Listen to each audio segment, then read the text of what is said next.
बिस्मिल्लाहिर्रहमानिर्रहीम। प्यारे बच्चों, अब देखें, ये हमने स्पेसिफिक कंडक्टेंस पर कंसंट्रेशन का इफेक्ट पढ़ लिया। अब देखें molar conductance and equivalent conductance, इन पर किन फैक्टर का इफेक्ट होता है, ये किस तरह इंक्रीज या डिक्रीज होती हैं। तो आइदर मोलर कंडक्टेंस हो या इक्विवेलेंट कंडक्टेंस हो, ये दोनों प्रोडक्ट हैं स्पेसिफिक कंडक्टेंस और वॉल्यूम का। इसका मतलब है स्पेसिफिक कंडक्टेंस इंक्रीज होगी तो मोलर कंडक्टेंस भी इंक्रीज होगी, इक्विवेलेंट कंडक्टेंस भी इंक्रीज होगी। और अगर वॉल्यूम इंक्रीज होगा तो भी ये दोनों इंक्रीज होंगी। वॉल्यूम इंक्रीज होने का मतलब है अगर सोल्यूशन डिल्यूट होता है, प्यारी बेटी बाहर चलो, वॉल्यूम इंक्रीज होने का मतलब है सोल्यूशन डिल्यूट हो जाएगा।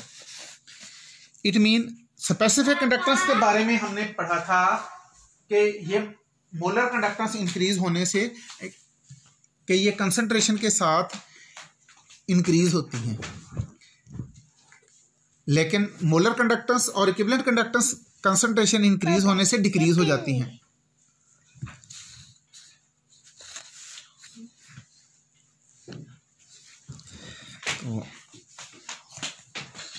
Both molar conductance and equivalent conductance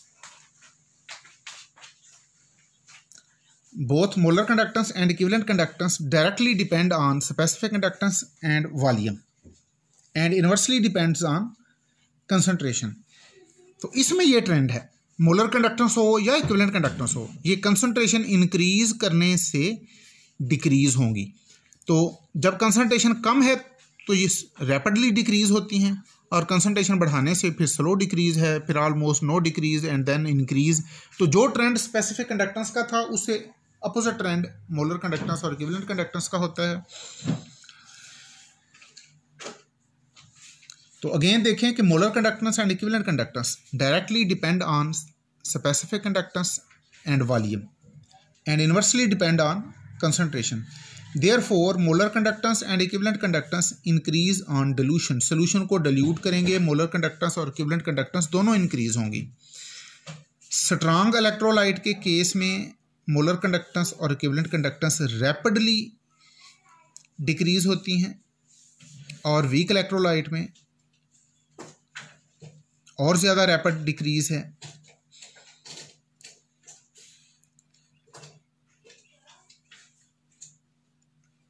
sorry, ये लिखने में मुझसे गलती हो गई है। Molar conductance and equivalent conductance increase on dilution for strong electrolyte linear behaviour है, और वीक इलेक्ट्रोलाइट के केस में लीनियर बिहेवियर नहीं है। ये देखें ज़रा, ये मोलर कंडक्टेंस हो या इक्विवेलेंट कंडक्टेंस हो, स्ट्रांग इलेक्ट्रोलाइट के केस में स्ट्रेट लाइन बिहेवियर है, वीक इलेक्ट्रोलाइट के केस में इनिशियली रैपिड डिक्रीज है एंड देन स्लो डिक्रीज है। ये ग्राफ है मोलर कंडक्टेंस और स्पेसिफिक कंडक्ट और equivalent conductance versus under root of concentration. तो इस स्ट्रेट लाइन के बिहाइंड जो इक्वेशन है, जो इक्वेशन ऑफ स्ट्रेट लाइन, वो ये है, इसे कहते हैं कोलरिश लॉ।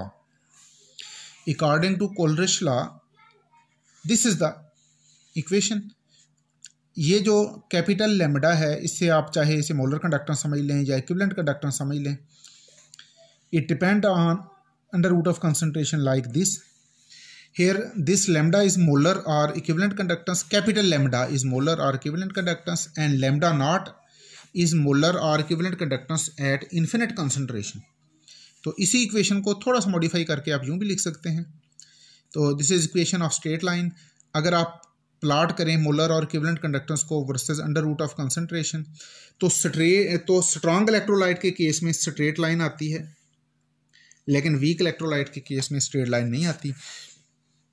इस इक्वेशन में ये लैम्डा नॉट इंटरसेप्ट से आप लेते हैं, और ये है मोलर और equivalent conductance at infinite dilution. Equation 1 and equation 2 are valid for strong electrolyte only. Value of K is obtained for slope and lambda nought is obtained from intercept for strong electrolyte. ये lambda nought की value सिर्फ strong electrolyte के case में हम ले सकते हैं। Week electrolyte के केस में अगर आपने लैम्डा नॉट की वैल्यू लेनी हो तो वो इनडायरेक्टली आप ले सकते हैं। इस इक्वेशन को चूंकि वीक इलेक्ट्रोलाइट फॉलो नहीं करते, तो for weak electrolytes lambda naught can be obtained indirectly. अब ज़रा इसकी समरी देखें। molar conductance and equivalent conductance of weak and strong electrolyte, both of these increase on dilution, चाहे वीक इलेक्ट्रोलाइट हो या स्ट्रांग इलेक्ट्रोलाइट हो, इनकी मोलर और इक्विवेलेंट कंडक्टेंस कंसंट्रेशन इंक्रीज करने से डिक्रीज होंगी और डिल्यूशन के साथ इंक्रीज होंगी। तो for weak electrolyte molar conductance or equivalent conductance directly proportional to degree of dissociation and degree of dissociation directly proportional to dilution. Therefore, molar conductance or equivalent conductance directly proportional to dilution. Weak electrolyte चूँकि पूरी तरह dissociate नहीं होते, हमने पहले इसको पढ़ा था, तो इसका सोल्यूशन जितना डिल्यूट होता जाएगा इतना ही इसकी डिग्री ऑफ डिसोसिएशन बढ़ती जाएगी और जितना डिग्री ऑफ डिसोसिएशन इंक्रीज होती जाएगी उतना ही इसकी मोलर कंडक्टेंस और इक्विवेलेंट कंडक्टेंस इंक्रीज होती जाएगी। Weak electrolytes are little dissociated, therefore inter ionic interaction are very weak. तो इनका सोल्यूशन जितना कंसंट्रेटेड होगा उतना इनकी डिग्री ऑफ डिसोसिएशन कम होगी और उतना ही इनकी इक्विवेलेंट कंडक्टेंस मोलर कंडक्टेंस कम होगी, और जितना आप सोल्यूशन को डिल्यूट करते जाएंगे उतना ही डिग्री ऑफ डिसोसिएशन बढ़ती जाएगी और मोलर एंड इक्विवेलेंट कंडक्टेंस भी इंक्रीज होती जाएगी। अब स्ट्रांग इलेक्ट्रोलाइट में भी molar conductance equivalent conductance increase होती है ऑन डिल्यूशन, लेकिन उसकी रीज़न डिफरेंट है। चूँकि स्ट्रांग इलेक्ट्रोलाइट में डिल्यूशन, ये डिसोसिएशन वाली बात नहीं होती। स्ट्रांग इलेक्ट्रोलाइट कहते ही उसी को है जो कंप्लीटली डिसोसिएटेड हो। तो स्ट्रांग इलेक्ट्रोलाइट अगर डिल्यूट सोल्यूशन है तो भी कंप्लीटली डिसोसिएटेड है, और अगर कंसंट्रेटेड सोल्यूशन होगा तो भी कंप्लीटली डिसोसिएटेड है। लेकिन इसकी मोलर कंडक्टेंस इक्विवेलेंट कंडक्टेंस फिर भी डिल्यूट करने से इंक्रीज होती है, क्योंकि सोल्यूशन को डिल्यूट करते हैं तो डिग्री ऑफ डिसोसिएशन पे तो फ़र्क नहीं पड़ रहा, लेकिन इंटर आयनिक इंटरेक्शन वीक हो जाती हैं, और इंटर आयनिक इंटरेक्शन वीक होने से मोबिलिटी इंक्रीज हो जाती है, लिहाजा मोलर कंडक्टेंस इक्विवेलेंट कंडक्टेंस दोनों इंक्रीज होती हैं। तो strong electrolytes are completely dissociated even at higher concentration. Strong electrolyte higher concentration पे भी कंप्लीटली डिसोसिएटेड होती हैं, तो इनकी डिग्री ऑफ डिसोसिएशन डिल्यूट करने से नहीं बढ़ती। Their degree of dissociation is not affected by dilution, but लेकिन डिल्यूट करने से फिर इसको फ़र्क कहाँ पे पड़ता है कि डिल्यूट करने से इंटर आयनिक इंटरेक्शन वीक हो जाती हैं। On dilution inter ionic interaction on dilution inter ionic distance increases and inter ionic interaction decrease, therefore molar and equivalent conductance increase. Therefore weak electrolyte और स्ट्रांग इलेक्ट्रोलाइट दोनों के cases में molar और equivalent conductance directly proportional to dilution. तो इससे next हम इंशाल्लाह next lecture में देखेंगे। अब हमारा एक ही टॉपिक रह गया है इलेक्ट्रोकेमिस्ट्री में, डी बाई हुक्कल लॉ। उसके बाद हम इंशाल्लाह स्पेक्ट्रोस्कोपी पे चलेंगे। Thank you very much for your patience. अल्लाह हाफिज़।